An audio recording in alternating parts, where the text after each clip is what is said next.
officially be called to order. So we are live. Thank you so much to everybody that's joining us today. Thank you to our guests, Mr. Doug Clovechok, our MLA, and Mr. Rob Morrison, our MP, and my partner in crime and co-host, Ms. Jess Fairhart.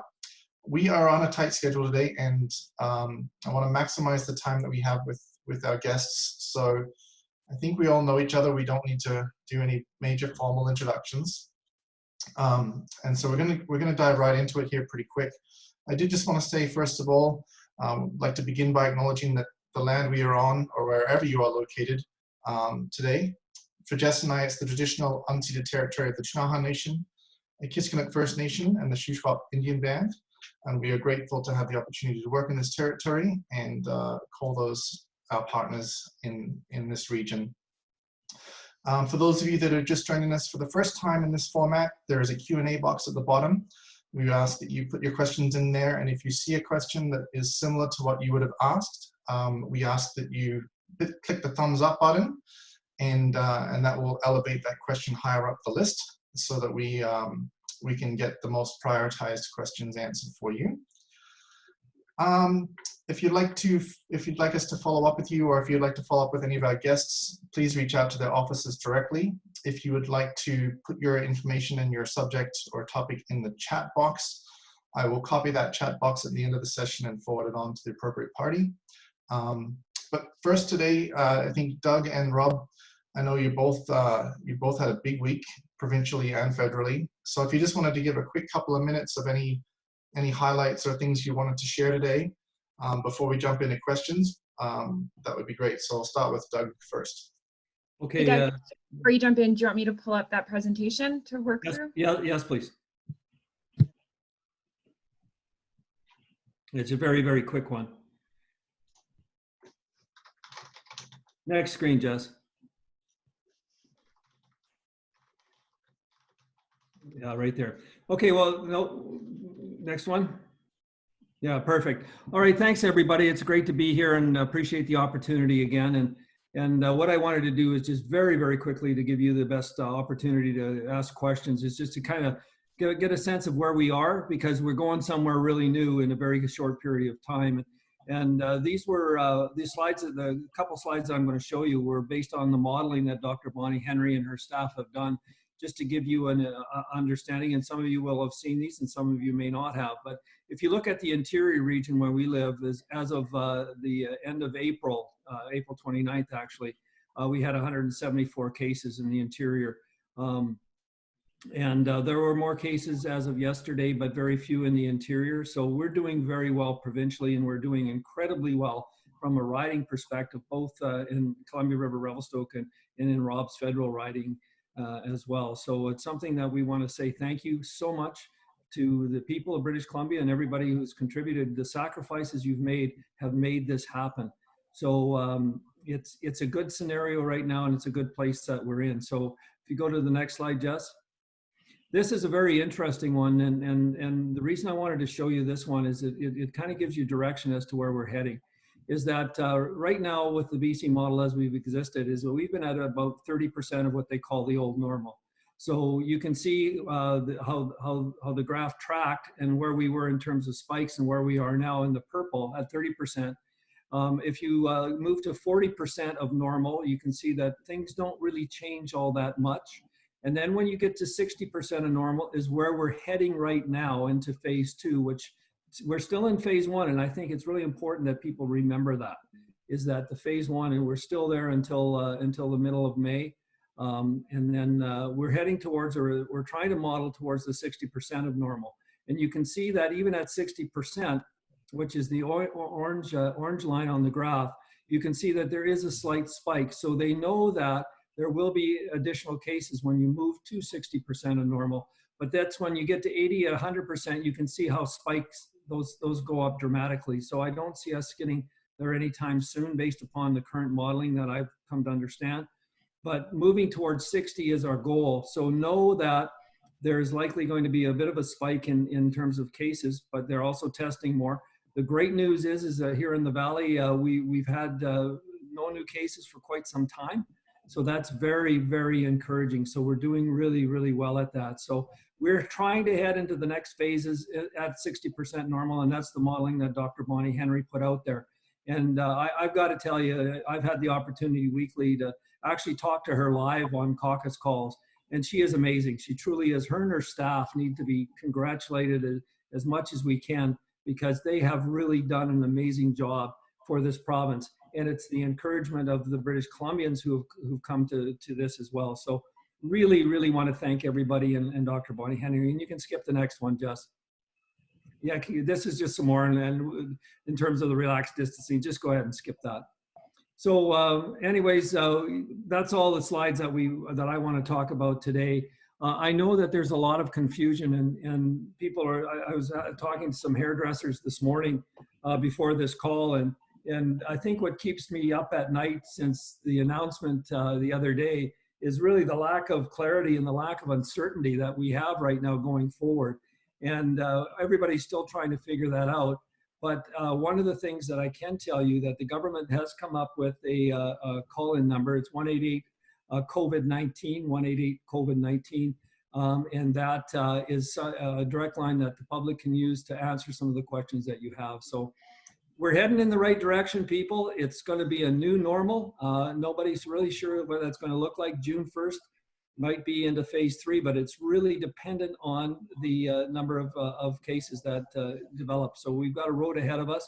And with that said, over to Rob. Yeah, okay, thanks, Doug. Rob, I just wanted to thank you particularly. I know you're on your way back from Ottawa today, and we won't get to see your smiling face on our screen, but we really appreciate you squeezing us in on the road here. So thank you. Well, I might put it on. I just don't want to scare anybody because I'm driving, but I am driving legally. Anyway, I am just coming back. I was in Ottawa Monday. I came back yesterday into Calgary, and then I picked up my truck and just driving back to Cranbrook for some meetings right now. What I was working on in Ottawa were a couple things. One was the gun issue that's come up. I mean, not COVID related, but kinda, because there's some criminals being released from prison who have multiple gun offenses, yet at the same time they bring out new gun legislation that really isn't targeting the organized crime gang type people. So I'm on that fight. I did bring up with the ministers the issue of one CERB issue that's come up in our riding quite a bit is where's the encouragement from the government to get people back to work? So we're hoping that by bringing that up in question period that the ministers will see that it's vital that we start focusing on getting back to work and not sitting at home, and especially when the jobs are opening up. And the other issue I had was actually came from Nelson, but it's all over the place as well. It's at 75% of the salaries, which is very difficult.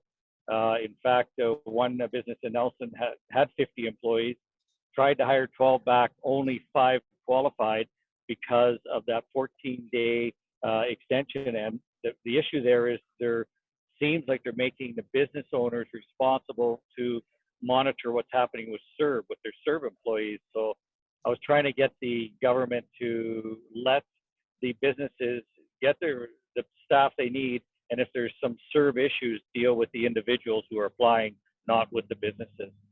So with that said, I thank Doug for bringing up the fact that yes, May 15th, next Friday, we're opening up quite a bit, and I know the people who I've talked to are quite excited to get out and you know, get to your business communities, help them out.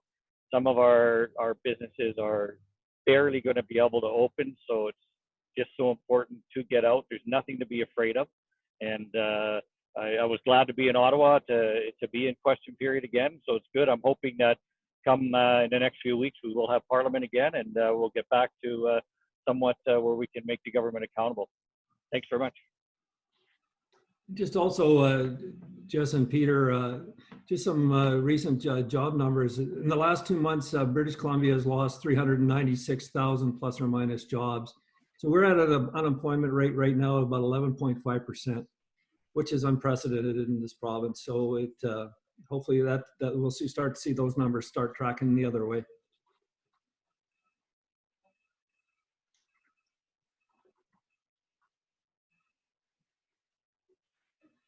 That's great. Thanks, guys. I'll jump in here then.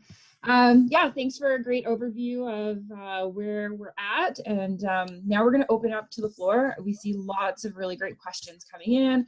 There's lots of voting happening and pushing some of the higher topics up into the top. So first question in from Mike is, insurance companies have so far been unwilling to make any changes to premiums despite drops in business levels or full closures. Can government work with these companies or direct them to make changes? Well, I can respond to that. Government could make those directives. I know that our critic Jazz Johal has been working very closely with the ministry and with ICBC as well. But unfortunately, there's no way that we can. I mean, it would take a government order to change that. I just want to step in. I've had a couple of constituents call, and the issue there is they have a bar, for example, that seats 200. That's their insurance level. Now that the provincial government has restricted it to 50%, that should be automatic readjustment on their insurance for the number of people that they can have in there.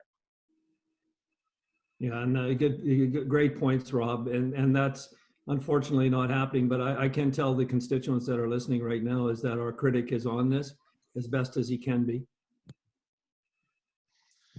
All right. Thanks. And I'll encourage you guys, if you have follow-up on these, to please throw them in either the chat box or back in the question box. So I'll go to Patrick. This is one that's been really top of mind from our tourism industry and our tourism operators. So where does adventure tourism stand in the phased opening? Has there been any discussion into what will be done to help tourism businesses that can't open this summer because they can't adjust their functions to adhere to WorkSafe BC standards? So those are, related to companies that, have to be more hands-on with their guests and can't establish some of those, physical distancing requirements. Taking more loans is not an option. My industry is working together to try and make our businesses safe, but we are facing problems when it comes to the cleaning of PPE equipment, as there have been no studies on the effect of cleaning agents on our PPE. Yeah, that's a very fair question, Patrick. And as the tourism critic for British Columbia, I'm very frustrated right now at I'm going to be very honest, the lack of direction that we've been given. Destination BC is doing a great job. They really are. But Destination BC is the marketing entity, and we haven't seen any real concrete answers from the ministry on this. It's something, for example, I've written Lisa Bear, the minister, 3 letters asking very hard questions, have not heard back from her. So Patrick, I wish I could honestly give you an answer, but I can't at this point.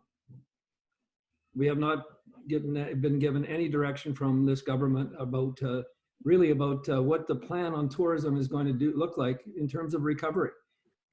Destination BC does have a great plan. I was on a call the other 2 days ago with Destination Canada.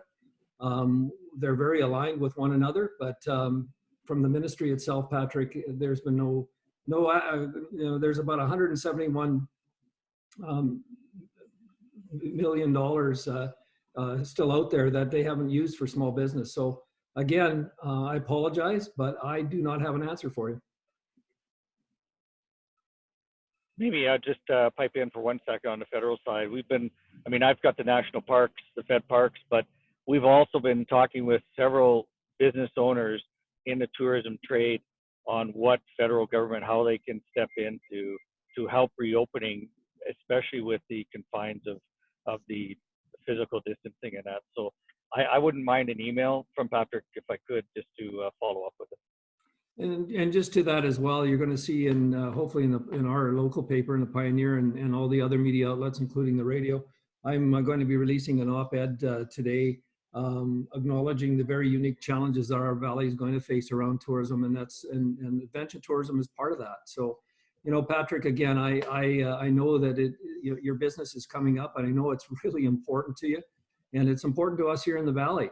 And we're going to try to find answers for you, but right now, crickets is all I can give you from this government.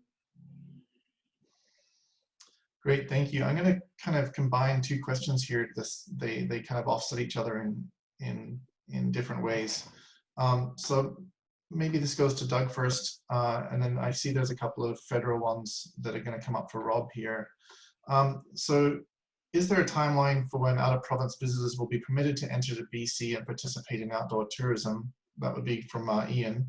And then similarly, but I guess in a different train of thought, Our Alberta friends are not in the same situation as BC, and especially our Little Valley. I'm very concerned about the long weekends coming up.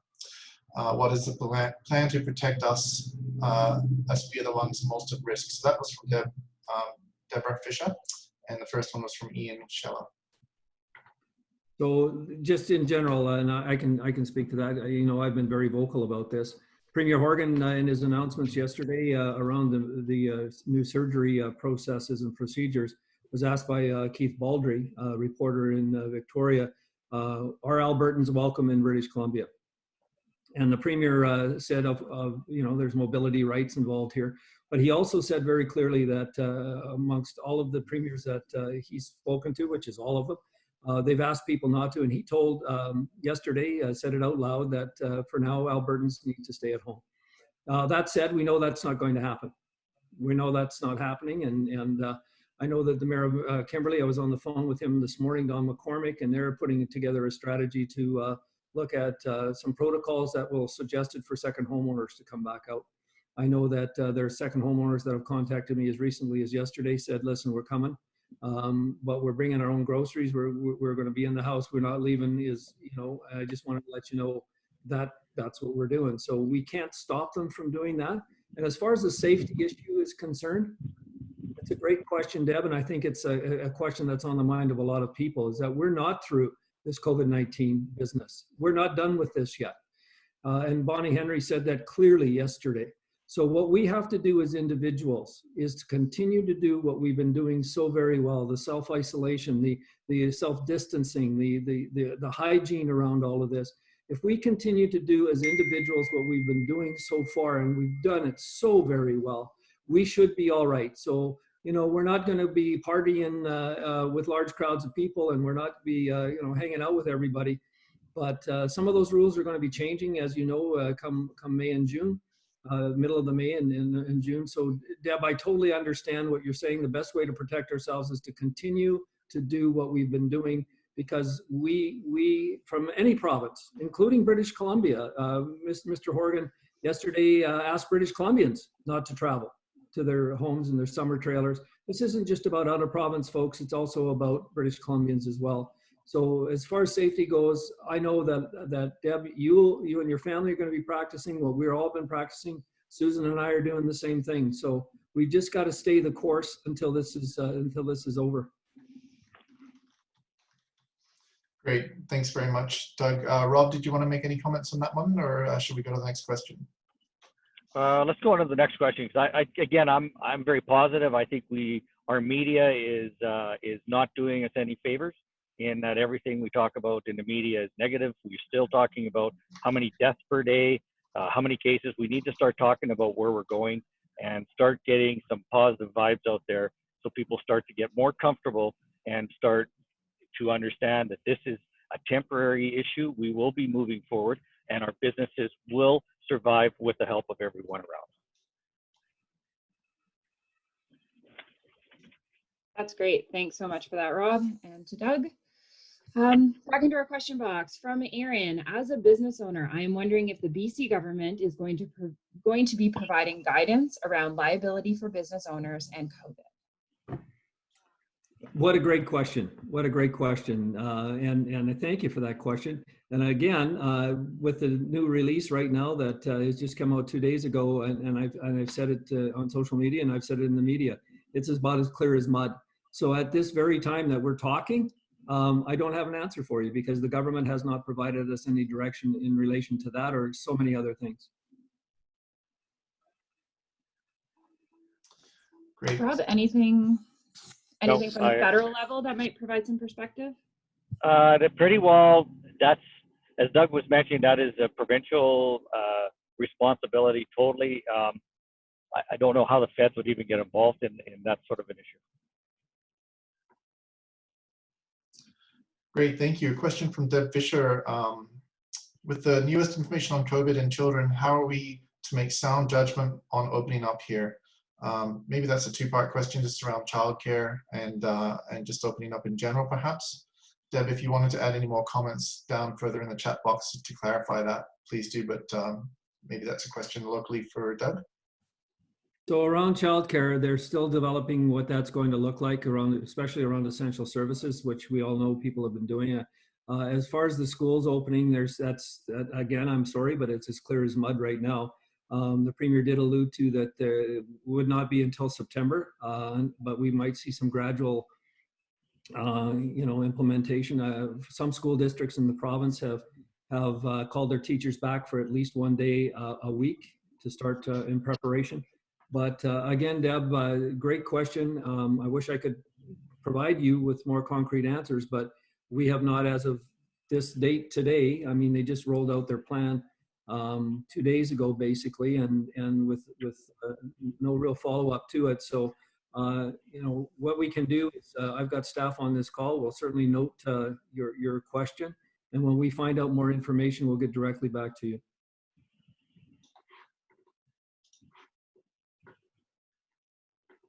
Perfect. Thanks, Doug, for that.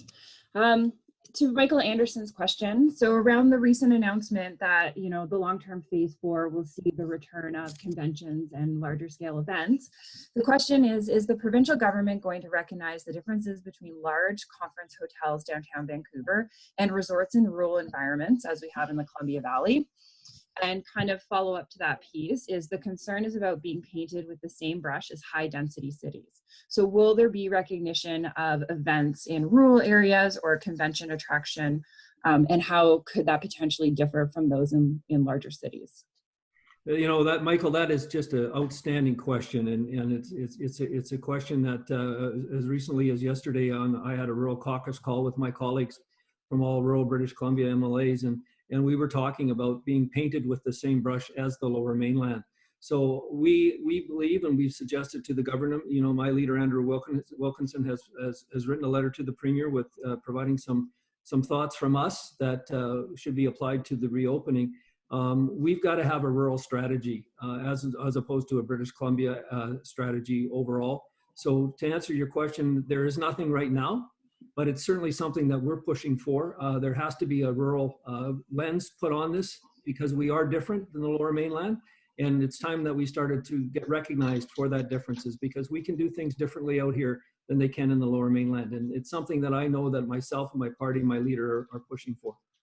I just want to pipe in just for a second too, from the federal side. When I look across Canada, I see Premier Kenney actually quoted a rural lens on some of his opening of different businesses and resort properties. So Alberta's got it right. When it comes to looking rural, it's just a matter of Doug and his company getting pressure on the local government or the BC government to have them do exactly the same thing they're doing in Alberta. And that's a really good point, Robin. And just to add to that too, Jess, which will make you smile. The most recent letter that I've sent to Minister Bear is requesting. I spoke to the Deputy Minister a week ago about RMI funding and expediting that payment to communities. So in the most recent letter that I've written, which I have not received a response yet, we've asked and referenced the fact that the Deputy Minister did say that that was a good idea. And we're hopefully going to get some more of that RM money coming in quicker and sooner than later, and certainly sooner, hopefully, than it was last year. Great, thank you. Question for Rob Morrison from Reginald Goldsbury. This may be some more detail to take offline here for you, but Mr. Morrison, what is the rationale for voting against standing in solidarity with the elected band council on the Coastal GasLink route in February? Could you repeat that again? Yeah, it's around Coastal GasLink. His question says, what is the rationale for voting against standing in solidarity with elected band council on the Coastal GasLink route in February? And I'm sorry, I'm not sure what. Yeah, he's gonna, Reg knows that's a complicated answer, and I don't think it's for this format. Thanks very much. Okay, thank you.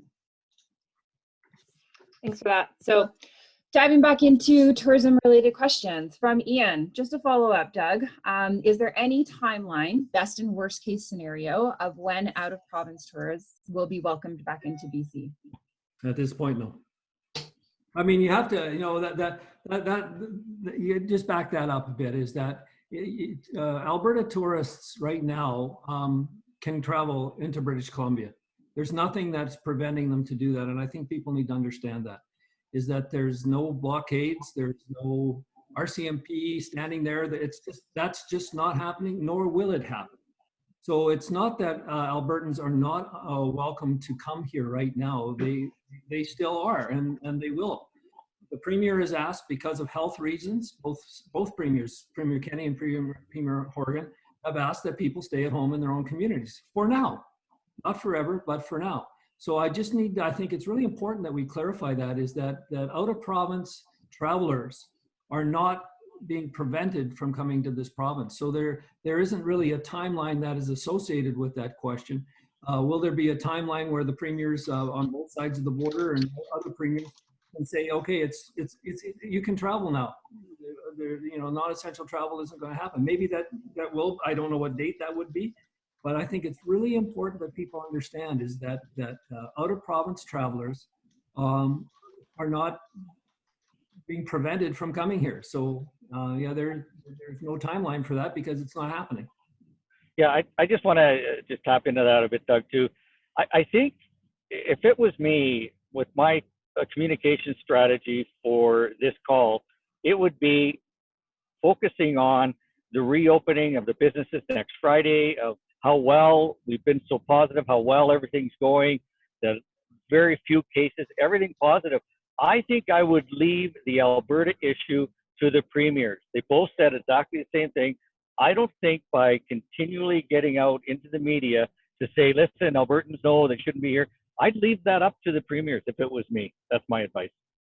Exactly. And I think, and I'm right on Rob's page on this, is that we've got to start to focus on how are we going to get businesses open again, and how we can make those businesses and help those businesses find ways to make sure that they're being safe, and people feel safe going into them. I think that's part of the issue as well, is that we've got to make sure that everybody understands the protocols and the processes, so that customers, clients can come back with confidence that they're not going to get sick. I mean, there's no guarantees in this world that you're not going to get COVID-19, but your chances are way less if you're playing by the rules. So to Rob's point, I think it's really important that we focus now on finding ways, and really positive ways, of supporting our businesses opening. And I think coming back to that school question for Deb, Rob Fleming, who's the Minister of Education, and the Premier are going to be coming out in the next day or so, next week, making some announcements around education. So hopefully that will help when those announcements come. And I know that we're getting lots of calls from parents about education and when do our kids go back, and they're not really, worried that much about, them being at home. But what if I have to go back to work, as an example? What do I do with them because the daycares aren't closed? And are my kids going to be safe when they go back to school? So I think we're still waiting to see those answers. And my sense is that Rob Fleming and the Premier will be coming out tomorrow next week to make some announcements on that.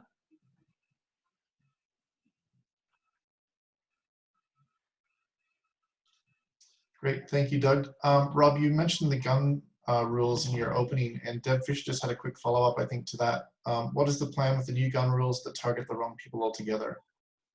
Yeah, I brought that up to the minister, a direct question, asking that specific answer, like why are we not putting $1 billion in a buyback program into our RCMP, Integrated Border Enforcement, and CBSA to increase our enforcement and intelligence levels. But the government is it's really hard for us to hold them accountable when we've got a 5-minute question and they don't answer it, and we gotta go back to the drawing boards. But I am very experienced at this issue, and I plan on pounding it into the government. Are we okay? Did I lose you guys? Hello? You're back there, yeah. We heard most of that. It was back. Okay, yeah.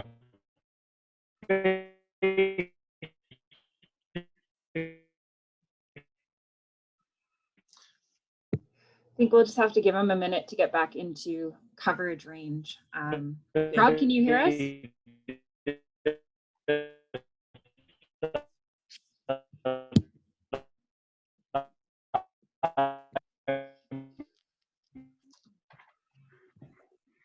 He's in a dead zone.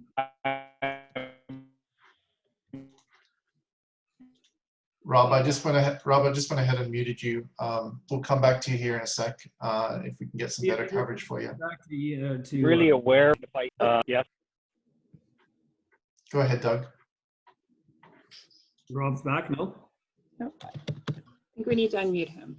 Just to get back to the hotel question and thinking out loud here. The BC Hotel Association is going to work with WorkSafe BC to come up with the proper protocols, and every segment is supposed to be doing that anyways.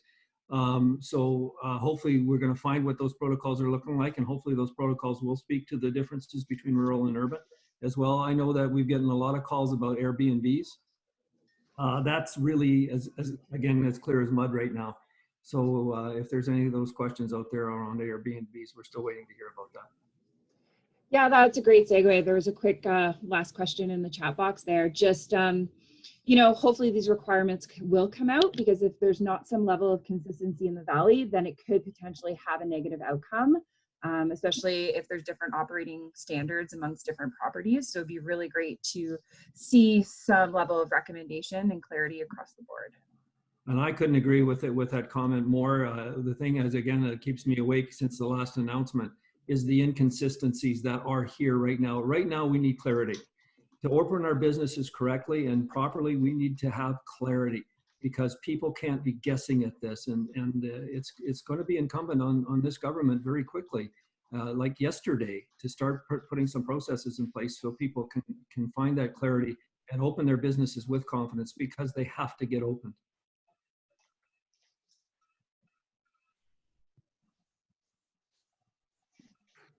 Great. Do we have Rob back on? I'm back here. Perfect. So just so you let you know, you cut out quite a bit there during your last your response to Deb's questions. You're welcome. Okay. Just to. Okay. Let's try that. That's still coming in pretty good. Try again. Yeah, I'm just sort of pulled over, so I should be okay now. Yes. Yeah, you're good. Okay. Just to follow up with that, I mean, it's really disappointing that the government is so short-sighted that they're targeting legal gun owners without even really assessing the situation. The question I asked the minister point blank was, how many people committed, for example, homicide, were legal gun owners with a legal gun, and how many were illegal gun owners with illegal guns? What was the percentage difference? And I know that, actually. I know the answer. It's almost zero. So it's a very, very small percentage. So the minister targeting legal gun owners will have zero effect on gangs and organized crime. And so that's, I guess, where my motivation is, to try and direct the government to put the funding into targeting gangs and organized crime.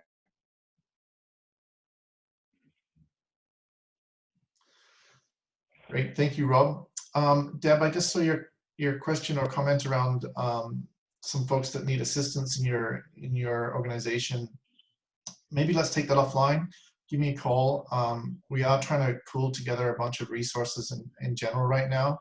And I think there might be a couple of organizations that we can direct you to, either Kootenay Employment Services / Work BC, or even if we have the resources, or we can find them through Doug's office as well. So just reach out to me. I think you have my contact details, and we'll see where we can help you on that one.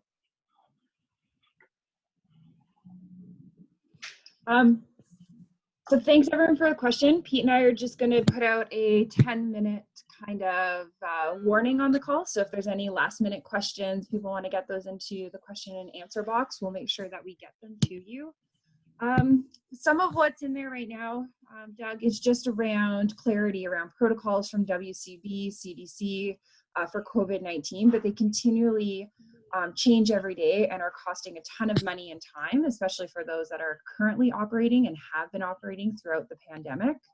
And they have been published for weeks already, but they're changing every few days. So I guess that's a comment back to how quickly and efficiently can we create some industry-wide standards, and how do we ensure that, you know, provisions that are being put in today will still be provisions that are you know, required or where we're headed to in the coming weeks. Yeah, that's a fair question. I mean, this is a moving target, and Dr. Bonnie-Henry said that too. I mean, so it's hard to project down the road in terms of what it's going to look like a month from now. We don't know. So as the new number that the government has come out with, 188 COVID-19, it would be the most current information you can get from government, because that is a government sponsored phone number. So I would encourage everybody to call into that, again, 188 COVID-19. And you should be able to get some information. I know that this morning I've been working with hairdressers as an example from Invermere on when they can open and when they can't open, and it's the lack of clarity and the lack of, you know, PPEs, or do we need PPEs? Can we get PPEs? I know that we've gone personally out of my office and called the 188 COVID-19 number, and we found some decent information there. So I encourage everybody to go to that number and give them a call. And also, if you're struggling finding information, that's really important, federally or provincially, and I know I can say this for Rob, is that please contact our offices whenever you need to, and we can follow up and find out information as best as we can, because we're fighting through this too, trying to find some clarity around all this as well. But so don't hesitate to get in touch with us, and certainly use 188 COVID-19 number. And I know that we discovered this morning was a decent place to go for some information.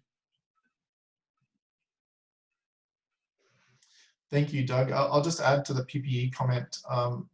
We put out a call from local suppliers late last night to build a resource list for anybody locally that's providing those supplies, whether it's screens or sanitizers, any of those kinds of things within our region, so we can A, support local, and B, have quicker access to those things. So if any of you on the call are a business that offer any of those products, please let me know, and we'll hopefully have that list out early next week.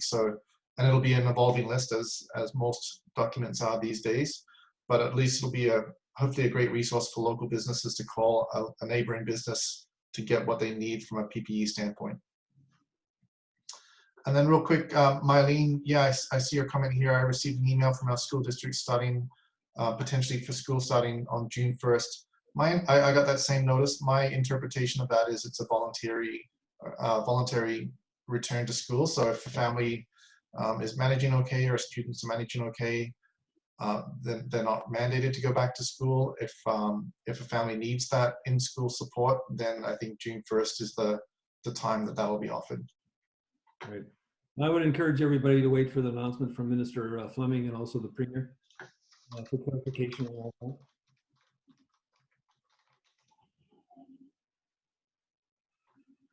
That's great.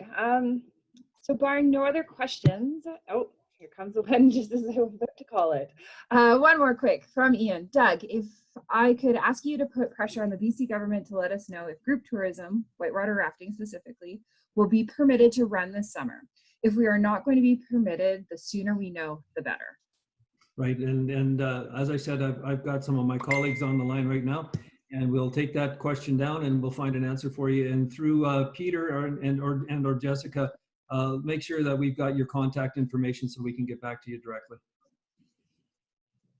That's great. And I'll be able to share that with Doug for you. And feel free to follow up with an email, and I'll make sure that Doug gets it. Yeah, please do that. We'll create a file on it, so we've got questions that are actually come through our office. So that would be good if you could send us an email. I know also other communities in the Kootenay region are dealing with these types of questions. So there's quite a bit of advocacy work and quite a bit of other work happening across the region. And I'll see what I can pull together as well for you, Ian.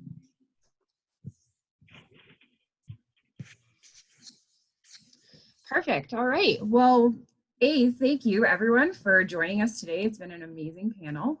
Some really great questions, and I really appreciate you, Doug and Rob, being here to answer questions and available for members of the Columbia Valley. So I'd like to offer you guys each a few minutes, any closing comments, thoughts, or things you'd like to share with our attendees today. I think just go ahead, Rob. Okay, just in case you lose me.